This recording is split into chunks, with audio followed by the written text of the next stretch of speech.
Pasca ditetapkan sebagai tersangka atas dugaan kasus penganiayaan terhadap mantan kekasihnya, akhirnya aktor muda Eza Gionino dipanggil pihak Polres Metro Jakarta Selatan kemarin. Eza diperiksa selama 9 jam dan kabarnya dihujani 35 pertanyaan. Dalam pemeriksaan awal ini, konon Eza diharuskan menjawab pertanyaan seputar hubungannya dengan Ardina Rasti.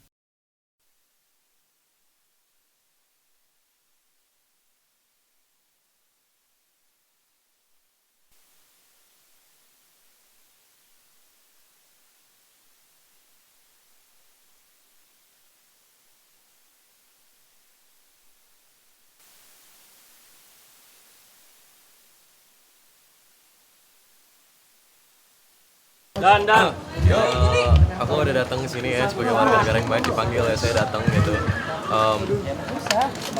Ini sih udah capek banget ya gitu, seharian mulai dari pagi sampai sekarang gitu, capek banget gitu.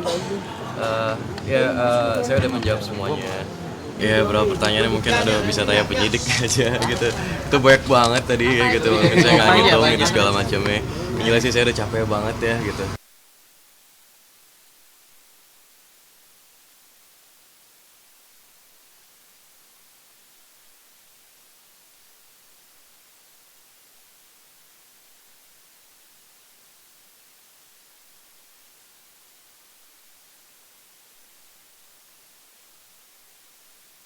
Kedatangan Eza ke Polres Metro Jakarta Selatan di tengah aktivitas syuting strippingnya ini diakui Eza sebagai bentuk tanggung jawab dari permasalahan yang melilitnya. Ia bahkan telah memastikan kalau pemeriksaan hari itu tak akan mengganggu jadwal pekerjaannya. Secara maraton, Eza menjalani pemeriksaan, kabarnya sempat membuat dirinya syok, bahkan sakit mahnya sempat kambuh. Sebentar. Lagi istirahat sebentar. Aduh. Sebentar, Pak. Oh, enggak, aman. Enggak ada. Ini udah capek banget ya, berasa kayak mah gue kumat nih kayaknya. Tapi sementara ini kan harus kita pemanggilan Eza itu sangat kooperatif ya. Jadi pemanggilan tadi pagi jam 10 sampai tadi malam ya. Banyak pertanyaan yang diberikan kepada Eza terkait dengan laporan yang telah kami terima. Adapun pemeriksaannya memang cukup lama karena kita perlu kehati-hatian juga ya untuk memeriksa tersangka, karena tersangka ini merupakan public figure sehingga kami perlu ketelitian, kehati-hatian dalam pemeriksaan tersebut, seperti itu. Saat pemeriksaan kemarin, sempat muncul desas-desus yang mengatakan kalau Eza bakal bermalam di Polres Metro Jakarta Selatan mengingat status Eza yang sudah menjadi tersangka. Nyatanya, usai pemeriksaan, Eza yang ditemani kuasa hukumnya langsung meninggalkan Polres Metro Jakarta Selatan. Namun Eza diwajibkan menjalani wajib lapor sebanyak 2 kali seminggu. tetap Pak masih tersangka.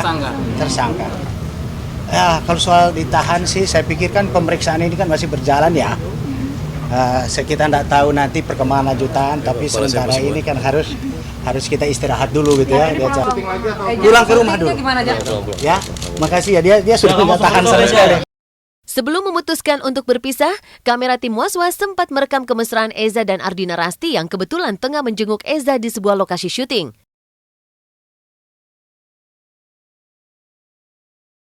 Dalam wawancaranya pun, terlihat bagaimana mereka berdua saling mengagumi. Sampai kini, rasa cinta itu sepertinya masih menempel di benak Eza. Hal ini dibenarkan oleh pihak kepolisian yang masih bisa membaca sinyal-sinyal cinta itu saat memeriksa Eza kemarin. Aduh, lempar karet. Apa Kartini nggak sih? Dia Kartini Gue Kartini banget, nggak sih? feminin sebenarnya. Itu kenapa kita klik banget. Dia walaupun terlihat seperti ini, berantakan dan seenak-enaknya, tapi dia sosoknya romantis dan dia menghargai perempuan. Karena aku melihat sendiri dia sangat menghormati ibundanya, kakak perempuannya yang juga aku sayang banget juga. Jadi itu salah satu yang bikin aku bangga sama dia adalah dia menghormati perempuan. Kami melihat bahwa antara kedua orang ini kan memang ada hubungan ya.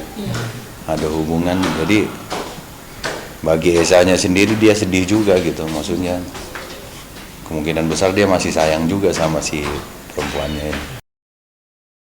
Jalinan cinta Eza dan Ardina Rasti bisa dibilang bukan cinta biasa.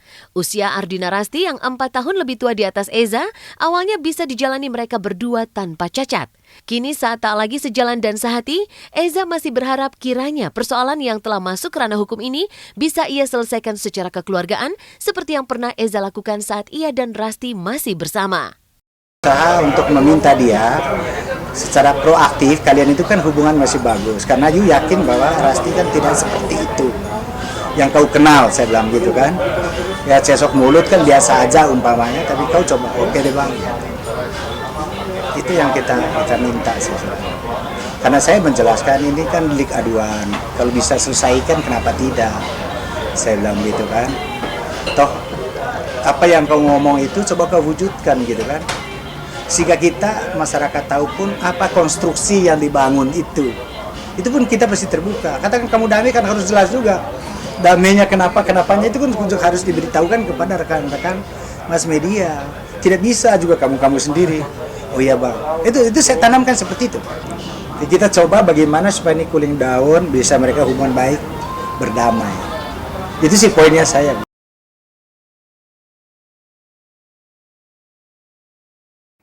Selamat pagi pemirsa Was-Was, dengan suasana hangat di pagi ini saya Andi Natasha akan menemani Anda selama 1 jam hanya di Was-Was. Berbeda dengan Eza Gionino yang harus menghadapi sekelumit masalah asmara dengan mantan kekasihnya, penyanyi Julia Perez justru terus berjuang demi cintanya dengan Gaston Castanyo. Kebahagiaan Juppe ketika ia dengan lantang bersuara bahwa telah direstui sang ibunda akhirnya terkikis dengan bantahan yang dilontarkan oleh ibundanya sendiri. Tapi seolah tak peduli dengan penolakan sang bunda, Juppe pun rela menempuh perjalanan Jakarta-Bandung untuk bertemu sang kekasih. Lalu seperti apa potret kemesraan Gaston dan Juppe saat melewatkan waktu bersama di Kota Kembang Bandung? Dan benarkah jika kepergian Juppe ke Kota Bandung menyulut amarah sang bunda? Nah pemirsa, jangan kemana-mana karena berita yang kami sajikan bukan sekedar berita. Sebab Anda patut was-was sebelum menyaksikan Was-Was.